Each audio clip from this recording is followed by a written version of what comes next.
Let's talk about photobleaching. What is it, what it's caused by, and some ways to minimize it. Photobleaching is when there's an abundance of light of a certain type that can throw the photosystems of the plant out of whack. This leads to reactive oxygen species degrading the chlorophyll and changing the vibrancy from green to photobleached white. This can affect the visual quality of the plant, but also it means that the plant is not being as efficient as it could be if the photosystems were balanced. Now, there are ways to minimize this. You could look at the spectrum of the light coming to your plants. The more broad the spectrum, usually, the more safe it is for photobleaching. Besides spectrum, another thing to think about is the intensity. So if you have a very intense light, around 1200 and above micromoles, and a lot of that light are red photons, those red photons can hit the photosystem 2 and create an imbalance at photosystem 2 compared to photosystem 1.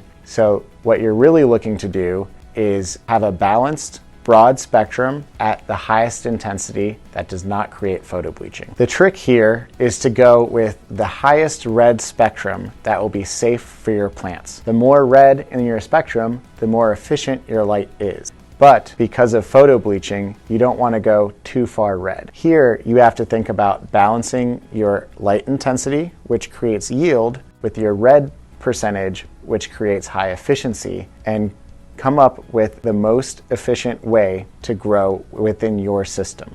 In a completely indoor environment, which we call sole source lighting, all of the lights that hit the plant are from your lighting fixtures. That environment is more susceptible to spectrum than, let's say, a greenhouse, which is a supplemental lighting situation. Supplemental lighting situations, you get part of the light from the sun and part of the light from your lighting fixtures. In these situations, you can calculate how much red DLI will be provided by the lighting fixtures, and you can also calculate how much abundant DLI is coming from the sun.